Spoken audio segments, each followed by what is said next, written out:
The alternative media are celebrating the imminent demise of Angela Merkel's chancellorship almost as exuberantly as she and her claquers celebrated their election victory in 2013. On days like these, when the CDU's parliamentary group leader Volker Kauder was overthrown, in place of the hated witch from the Uckermark, the bitter end for her is really only a question of time, too, because the opportunists are now betting on new magicians. Merkel, like so many politicians before her, missed the opportunity to resign at the right time. Now the political incentive systems are grinding against her.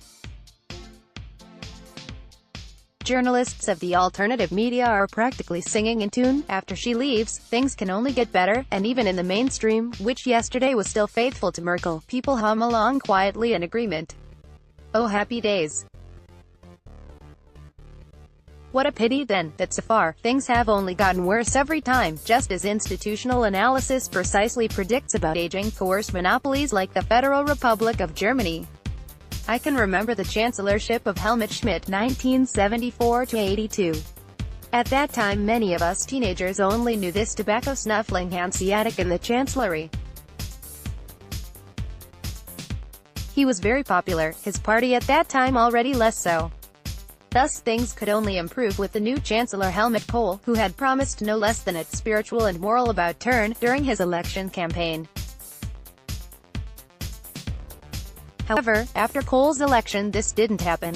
Instead, Heiner Geiler, Norbert Blum and Rita Susmuth determined the new government's spiritual moral policy of continuation, except that the decline of values had now accelerated. Snafu. After 16 years of Kohl, almost a whole generation had again only known one chancellor, this time the freak from Augersheim who loved eating the Palatinate speciality, stuffed pig's stomach or Summagen. Many people then thought things could only get better under Gerhard Schroeder and a red, SPD, Green government. Those who had elected him hoped for a more leftist economic policy.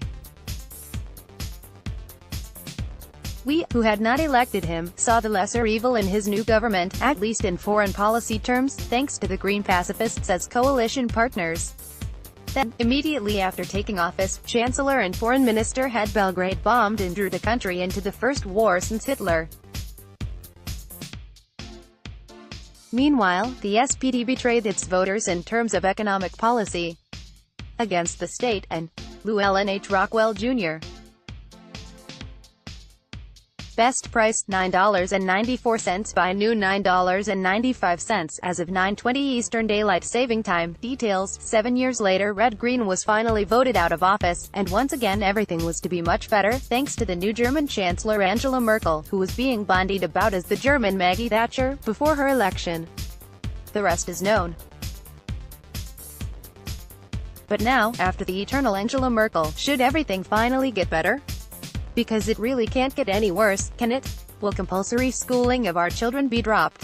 The socialist money monopoly? Will taxes and levies be lowered, and state expenditure and tasks miraculously cut by those who profit from them? Will the German press suddenly no longer hound the right domestically and Russians abroad? Will state radio be switched off?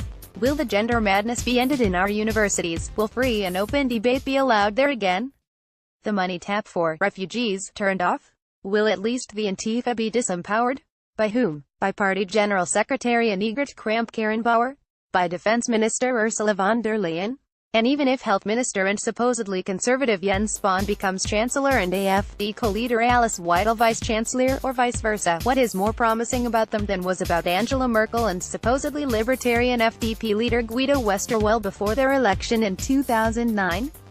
Anyone who believes that by changing round leadership representatives, the apparatus of an aging coercing monopoly, with millions of people and billions of euros behind it, will suddenly, as if by miracle, create brilliant results like a young startup in harsh competition, has unfortunately not been paying much attention.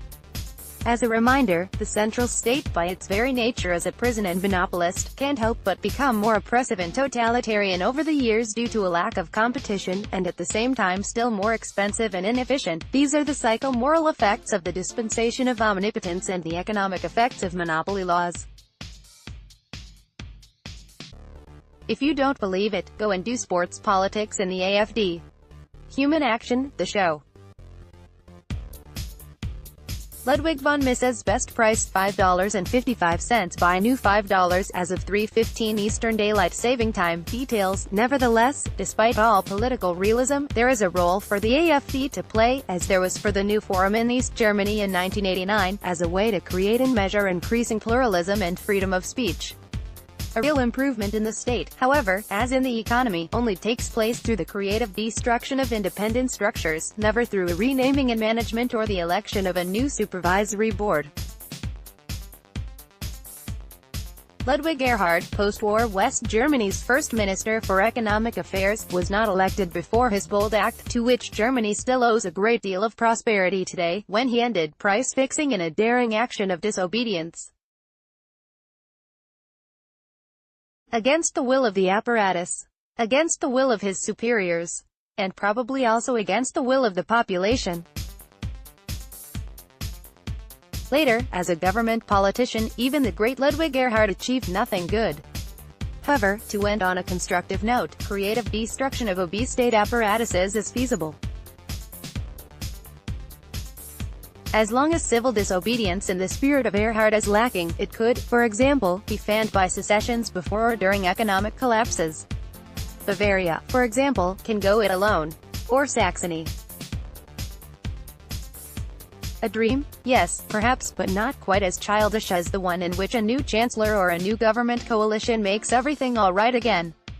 Translated from Eigentümlich Frei, where the original article was published on the 27th of September 2018. Reprinted from Equity.